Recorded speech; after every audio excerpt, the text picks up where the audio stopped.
The Courting by Meinekeime, Chapter 24, I-Do's and a Special Guest. Harry's point of view. Neville, calm down, I tried to calm my friend. We were both at his birth house, the Longbottom Mansion. His grandmother was with us, straightening Neville's clothing. We heard a noise from downstairs, and Augustus looked up. It must be the members of the council. I will go accompany them to their places. And Neville, love, calm down. Your man hasn't waited 10 years just to run away. Then she was out the door. Harry, how do I look? Neville asked me for the 10th time. You look splendid. Charlie will want to devour you the second he sees you. He was wearing a black tuxedo with a white shirt and a dark red tie. Charlie and him had decided to wear the same tuxedo and to keep the wedding itself small. Now that the war had started, it wouldn't have been the best idea to invite too many people, only the necessary ones. And they wanted it to be traditional. So the wedding would be held in the backyard of Longbottom Mansion, and the after-party on the family grounds, and the honeymoon would be spent at their new family home in Romania.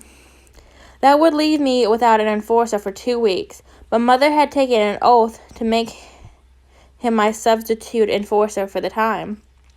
A traditional wedding involved also special people. All members of the Veela Council were invited, and their submissive children between 15 and 16 would be bridesmaids. They had already arrived dressed up. They must have come with their parents. Most of them greeted us happily, but you always have some stuck-up bitches. All of them were wearing the same violet dress that went to their knees, and the top had delicate embroidery in them. They were fussing about how good Neville looked and what a lucky man Charlie was. I myself was waiting for a very important person that had promised to come. She was part of the traditional deal, but she would have to travel undercover because of who she was. Hey you, why did you get that dress and we got this cheap shit? One of the bitches asked. Your dress is worth more than 3 brooms of the newest Nimbus collection, and one of them cost 60 galleons. To be honest, my dress was more expensive, but I was the fucking maid of honor. Of course my dress would be prettier. It was a violet dress with a long gown and expensive embroidery on the top. I didn't want to steal Neville's show. No, the point of the bridesmaid was originally to confuse bad spirits, of whom the true bride was. And as the highest bridesmaid, I would do my best to put bad spirits away from Neville. While we were talking about the ghost and that stuff, my special guest had arrived and had taken place behind the priest, said a message sent to me. I took Neville's shaking hand and tried to calm him down.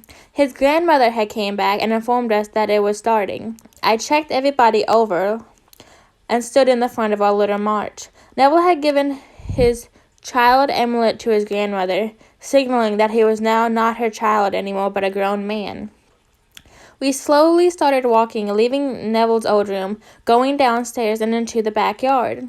The theme of the dress was red and white. Only the bridesmaids didn't fit that standard. I slowly into the backyard, down the aisle to Charlie. He seemed somewhat aghast, but the second he spotted Neville, he calmed down immediately. I checked who came. In the second row, the council was sitting. The neighbors had come over, and my parents, of course. Quite a few of Neville's family behind the priest, and a big bowl standing hip height was burning with a fire in it. Next to the soon-to-be husband stood his groomsmen, Fred and George, the only part of his family he invited, and with them, their little husband.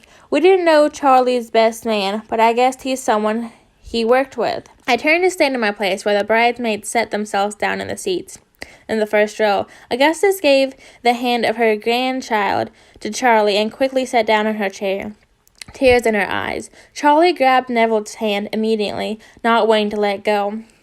The priest started speaking, but I couldn't spot my surprised guest. I was paying attention the whole ceremony, and their vows were so beautiful. I do, Neville said, and took a step nearer to his partner. I do, Charlie answered.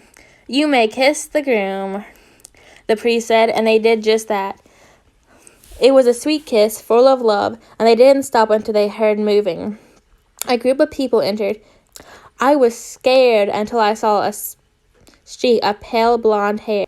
The newcomers had white cloaks covering them, and they were storming in from behind and going quickly to the fire. When they arrived at their destination, they threw their cloaks and revealed themselves. It was a group of pale blonde women wearing white tunics dancing around the fire and talking in ancient languages. They started throwing powders into the fire, and it started changing different colors. Harry, did you? Neville asked me, astonished. I just nodded and watched the seers do their magic, while Neville was clinging to his husband.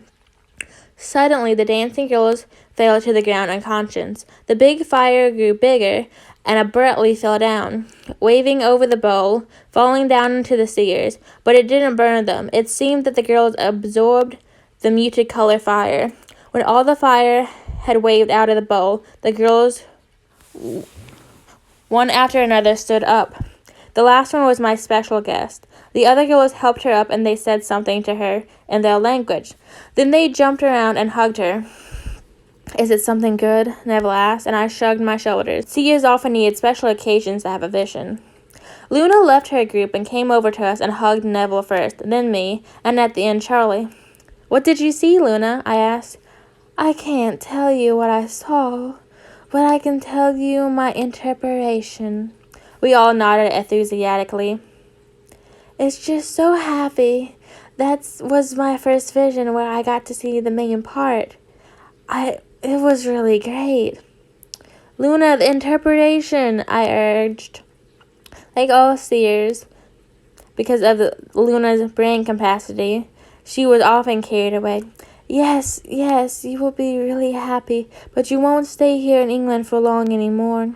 It's not your place for the war and his aftermath, but one thing I can tell you, either you're going to have many children or dragons.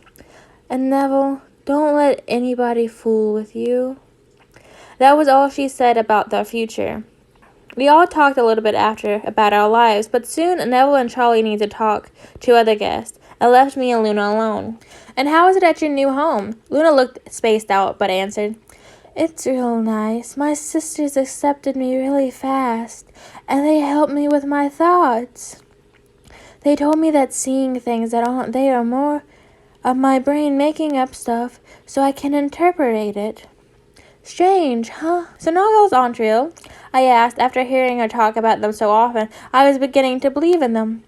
No, they are just an invention of my brain. But they were so versatile for interpretation that my brain made me see them a lot. I'm so happy my father played along and told me he saw them too. And not just them, but a lot of my half-visions. If he wouldn't have done that, I would have been insane by now. This flower is really nice.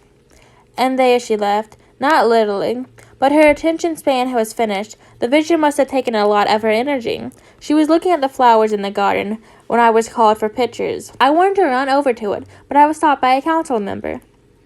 I'm sorry to stop you for a moment, Lord Potter Black. I just wanted to see for myself the child of Severus and Tom, a man said. He looked around 40 with a black beard and short black hair. You look a lot like your grandmother. Where is she? He asked. That I was told that I should be none of your business. I answered him and left. I saw his look. He was lusting over me, and I didn't like that one bit. When I arrived, Neville was already worried over me. Mother had taken the camera and was taking pictures of us when I heard her voice. Oh, Harry, have you grown? What secret lies behind those shining eyes? Is it okay when I use my quick quill? End of chapter 24.